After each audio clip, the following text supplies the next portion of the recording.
Hello friends, good morning to everyone. Welcome to our channel commerce solution. So friends, हमने start की है paper 1 की, जो हमारी हायर एजुकेशन यूनिट है और ये अपने आप में बहुत ही इंपॉर्टेंट और लेंदी यूनिट है और इसमें सबसे ज़्यादा हमें स्टैटिक पोर्शन को कवर करना रहता है। तो फ्रेंड्स, हमने जो कवर किया अब तक हमारा एजुकेशन इन एंसेंट इंडिया, जो हमारा लेक्चर कंटिन्यू है। सो फ्रेंड्स, आज हम करने वाले हैं उसमें कुछ तो एंशंट इंडिया के बुद्धिस्ट एरा। लेकिन उससे पहले friends, please subscribe my channel, like it, share it, ज़्यादा से ज़्यादा सब्सक्राइब करें, शेयर करें, लाइक करें, because sharing is caring. So friends, education in ancient India के बारे में हम स्टडी कर रहे थे। तो आज हमारा टॉपिक है एजुकेशन इन बुद्धिस्ट एरा, और ये बहुत ही इंपॉर्टेंट टॉपिक है क्योंकि जो एंशियंट एजुकेशन है, प्री इंडिपेंडेंस एजुकेशन, ये एक वो एजुकेशन है। प्री इंडिपेंडेंस नहीं, मतलब एजुकेशन जो है एंशियंट एजुकेशन, वहाँ से आपके 2 या 4 नंबर पक्के 100%, हर शिफ्ट में 1 ना 2 क्वेश्चन पक्के ही रहते हैं। जो एजुकेशन अपना बुद्धिस्ट एरा, कैसे मुगल वाला, ब्रिटिश एरा, तो इन सब में से क्वेश्चंस आने ही आने। सो ये 100% श्योर टॉपिक है हायर एजुकेशन का। सो बुद्धिस्ट एरा में से आज हम क्या स्टडी करेंगे? जो वैदिक एज है, in the Vedic age the students was given education up to 25 years of age, and after that he was permitted to go home and lead the life.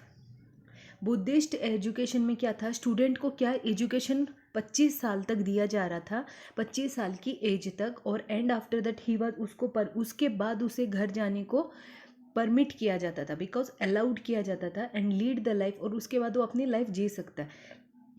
In the Buddhist system में, after having received education, the student never came back to his parents place for leading the life of a householder. Buddhist system में क्या होता था? ये तो था वैदिक as के स्टूडेंट्स का, बट बुद्धिस्ट सिस्टम में क्या बोला गया है कि जब एक बार बच्चा अगर चला गया बुद्धिस्ट के, अगर मॉन्क्स के साथ स्टडी करने के लिए, तो वो कभी फिर अपने घर नहीं आया, ना कभी अपने पेरेंट्स के साथ रहने को आया। ही रिमाइंडेड ए मॉन्क, वो मॉन्क बन जाता है for good and cut off his worldly relationship for ever, और वो जितने भी रिलेशनशिप है उनको कट ऑफ कर देता है, और वो एक सन्यासी जीवन लेता है मॉन्क का, जो बुद्धिस्ट एरा में है। वहाँ पे ऐसा नहीं है कि बस कुछ सालों तक स्टडी की और फिर हम अपने घर आके अपनी लाइफ कंटिन्यू कर सकते हैं। No, in Buddhist era there was no such conditions. सिर्फ स्टडी करो और कभी जस्ट ए मॉन्क बन के रहो, कोई एक सन्यासी का जीवन जियो, कभी वो हाउस होल्डर नहीं बन सकते।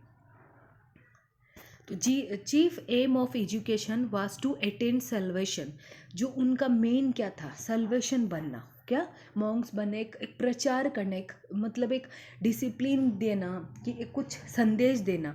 Study of the religions books को स्टडी करना was most important. Suttana, Vinaya and Dhammana they are the main subject prescribed for the study. तो यहाँ से भी क्वेश्चन बनता है, जो सुतांता है, विनया है एंड धमाना, ये कौन से थे? ये मेन सब्जेक्ट थे अपने बुद्धिस्ट एरा के। बिसाइड द इनके अलावा भी spinning, weaving, printing of the cloth, sketching, medicine, surgery, coinage, they are the other subject of Buddhist education. तो यहाँ से क्वेश्चन क्या बनेगा कि कौन कौन से सब्जेक्ट्स थे? तो ऐसे हमें सीक्वेंस में भी क्वेश्चंस पूछे जाते हैं। और एजुकेशन था, ये बुद्धिस्ट एरा एक अपने आप में ही बहुत इंपॉर्टेंट है कि बुद्धिस्ट एजुकेशन में ये 3 सब्जेक्ट्स थे जो हमारे ये थे। उनके अलावा भी spinning, weaving, printing of the cloth, sketching, medicine, ये भी सारे थे। नेक्स्ट पॉइंट में, the main of education in Buddhist period में was the purity of character. बस इनका जो मेन एम क्या था कि हम क्यों एजुकेशन दे बुद्धिस्ट में?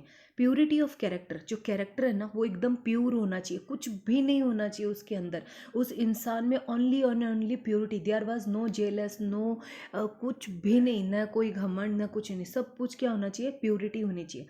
Therefore, like Vedic educational system, they also emphasize much on the practice and training for pure character.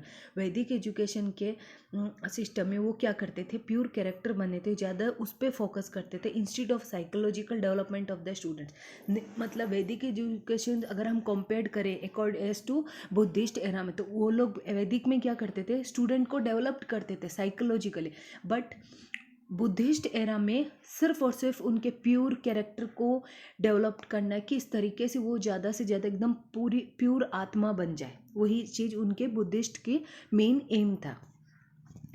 Also, the main aim was to propagate Buddhism. Some Acharya gave importance to tours for educating the students. कुछ आचार्यों ने दिया कि tours for educating the students. After the completion of education, the students were encouraged to gain the practical and real form of the theoretical knowledge. मतलब उनको theoretical knowledge भी दी जाती थी. Trips thus their knowledge become solid and evident, ताकि उनकी knowledge solid और evident बन जाए. ऑन द बिगिनिंग में प्रतिपादा एंड क्लोज पूर्णिमा. बिगिनिंग को क्या बोलते हैं बुद्धिस्ट में? प्रतिपादा. और जब एंडिंग होती है, क्लोज होता है, तो उसको हम क्या बोलते हैं? पूर्णिमा. ऑफ ईच मंथ, जो हमारे हर मंथ में आते हैं ना, तो फर्स्ट जो हमारा मंथ स्टार्ट होता है तो वो क्या हो गया? प्रतिपदा. और जो क्लोज होता है तो वो पूर्णिमा से, वो एक मंथ होता है. तो month learn people used to assemble together. This type of assembling together was a very important part of Buddhist education में. बुद्धिस्ट लोगों में ये बहुत ही इंपॉर्टेंट पार्ट था. हायर एजुकेशन में religious, philosophy, military science, medicine and other difficulty subjects they are taught. Higher education में क्या था? जब हायर एजुकेशन में जैसे रिलीजियस के बारे में, रिलीजन होता हमारे, उसके बारे में, philosophy, military science, medicine and other difficult, और भी बहुत सारे जो कठिन सब्जेक्ट्स थे उनके बारे में हमें बताया जाता है. The Vedas they are also studied for acquiring competitive knowledge.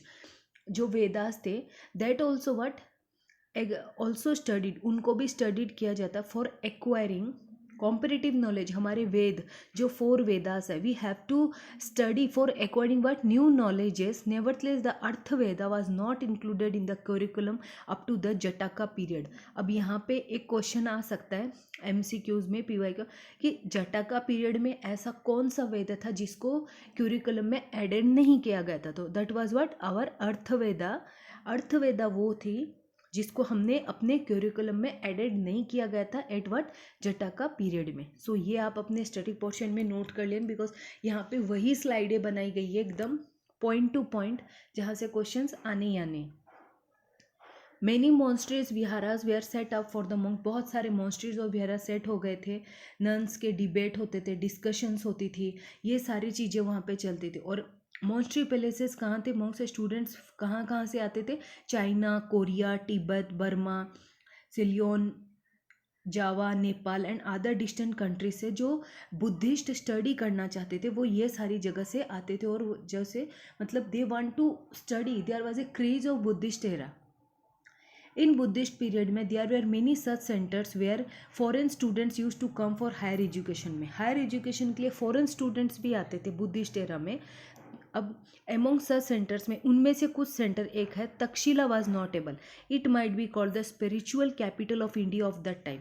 उस टाइम में तक्षशिला को यहाँ पे और एक अपना स्टैटिक पोर्शन की कौन से स्पिरिचुअल कैपिटल बोला जाता था इंडिया को? Takshashila was notable. Takshashila university जो आपने सुनी है वो, उसको हमारे इंडिया में उस वक्त एंशियंट टाइम में स्पिरिचुअल कैपिटल के नाम से वो जाना जाता था. और यहाँ पे स्टडी होती थी बुद्धिस्ट रिलीजन की. Main educational centres and universities in ancient India. So friends, आज हमारा बुद्धिस्ट का इतना ही हम करेंगे. बाकी जो हमारी ये जो कल की जो बाकी जो पोर्शन है वो हम कल करने वाले हैं. मेन एजुकेशनल यूनिवर्सिटी, जो हमारी एजुकेशनल यूनिवर्सिटीज़ थी बहुत सारी, उनके बारे में हम 1 बाय 1 डिस्कस करेंगे कल के लेक्चर में. सो फ्रेंड्स, आज के लिए बस इतना ही. If any queries then please write in the comment box. और ज़्यादा से ज़्यादा सब्सक्राइब करें, लाइक करें, शेयर करें, because sharing is caring. Thank you. Bye bye.